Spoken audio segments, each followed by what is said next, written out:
Hi guys, how you doing? Happy Friday. Well, it won't be too happy for you guys, I would imagine. It's not been the best of weeks after Newcastle's 2-0 defeat to West Ham on Monday night. A result that came totally out of the blue. Nobody expected it. But I think really just typical of the way Newcastle's season's gone so far.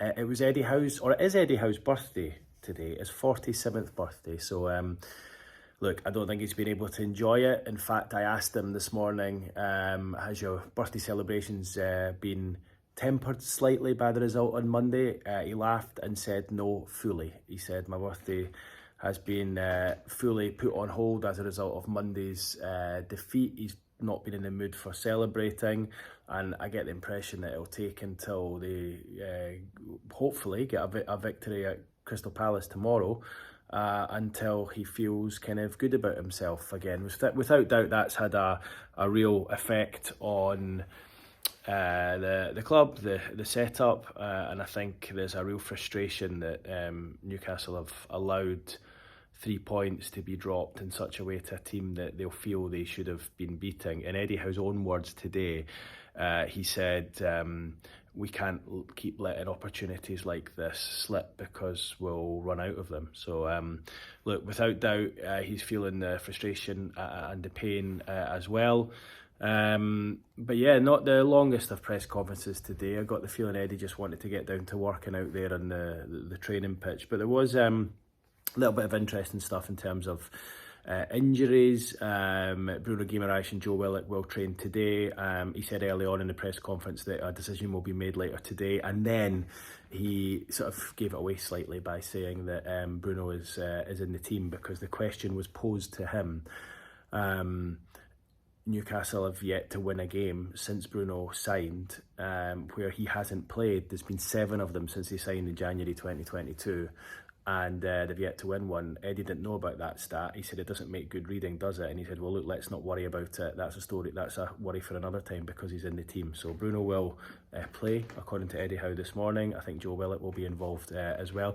I wouldn't be surprised if Sandro Tonali comes back into the team tomorrow at the expense of Joe Willock, but let's wait and see. I know Willock did really well away to Nottingham Forest, but he struggled first half, got that injury and didn't emerge for the second half against West Ham on Monday night. So I've got a feeling Tonali might play.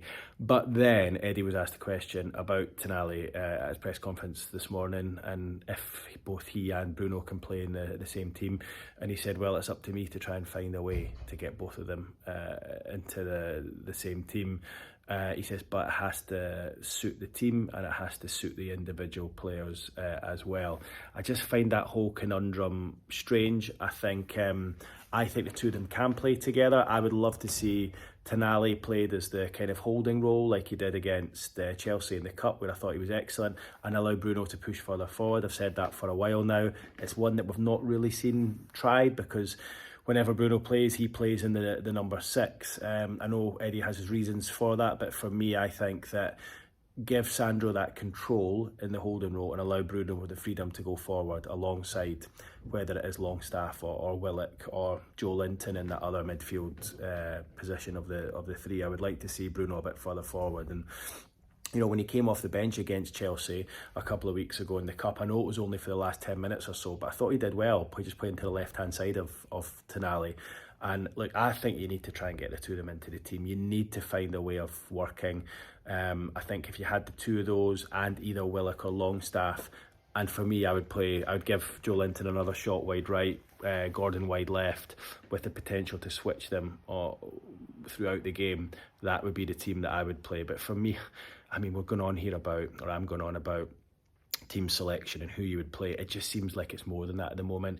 Newcastle have got pretty much all the players back. The only one big name player missing right now from the starting 11 is Sven Botman. You've got your strongest 11 other than Sven Botman. So there's no excuse there in terms of players being unavailable to play.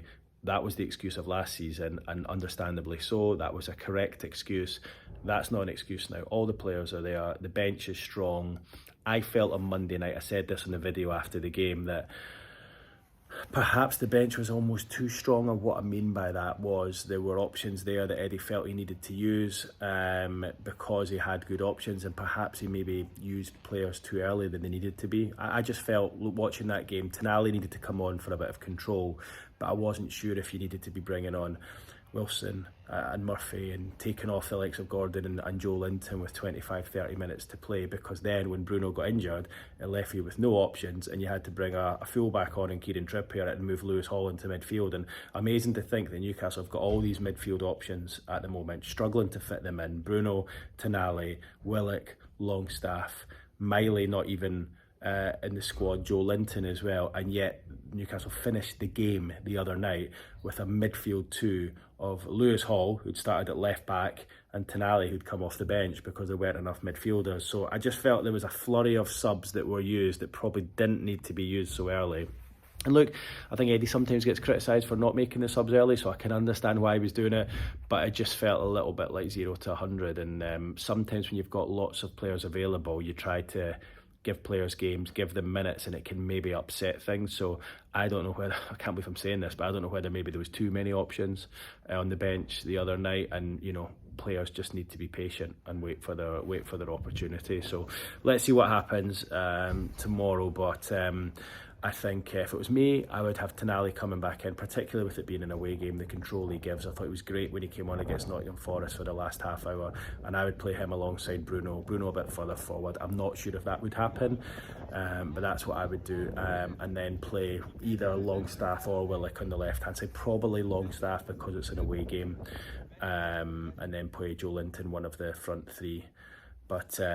But yeah, look, big decisions to make. It feels like a real crucial start of the season. I can't believe I stood here this morning speaking a bit negatively about things after 3 really good wins against Chelsea in the Cup, Arsenal and Nottingham Forest. I mean, for me, Newcastle should have been out of sight, away up in the top 6 and looking to try and get up to the top 4. So it's been a setback, a big one. They need to just ensure it's a one-off, because as Eddie Howe said this morning, and rightly said, these opportunities aren't going to keep coming and we're going to run out of chances. So look, questions being posed of the manager, I think he would get that himself. But look, will he play the two of them together? I would. Whether he does or not, I'm not too sure. I just got the impression the way he was speaking today and the way he answered the question that he's not sure whether the two of them can play in the same team together, which obviously poses bigger questions. Why did Newcastle sign Tonali? Well, did they sign him because they thought Bruno might have gone by now? Perhaps. Look, there are questions that need to be asked there, because everything isn't hunky-dory. You know, you see the body language of the players is great before the game, but for me, you're not getting enough out of Anthony Gordon just now. Joe Linton isn't quite his normal self. Isak is good one game, then not the next, and you know, they're not all firing on all cylinders, and they need to try and get back to that as soon as possible. They don't have the excuse of Champions League football. They don't have the excuse of injuries. There's no excuses there. They're playing once a week, twice a week this week, but generally the fixture list is good. They just need to try and get back to what they're best at. I think this is the sort of game where they're going to have a lot of the ball against Crystal Palace, and they're going to have to do something with it. They can't just sort of play on the break all the time and be most dangerous on the break. They need to be dangerous when they've got the ball as well. So Eddie Howe says they've been working on that a lot in training this week, so let's see what transpires tomorrow. So guys, sorry it's not much more of a positive update from me this morning, but I wasn't going to do a video, but then I just thought might as well have a little chat this morning, make sure that we still do these videos in the bad times as well as the good. Okay guys, leave your comments below on what I've said there, and I'll see you after the weekend, hopefully after a good win for Newcastle. Cheers now, bye bye.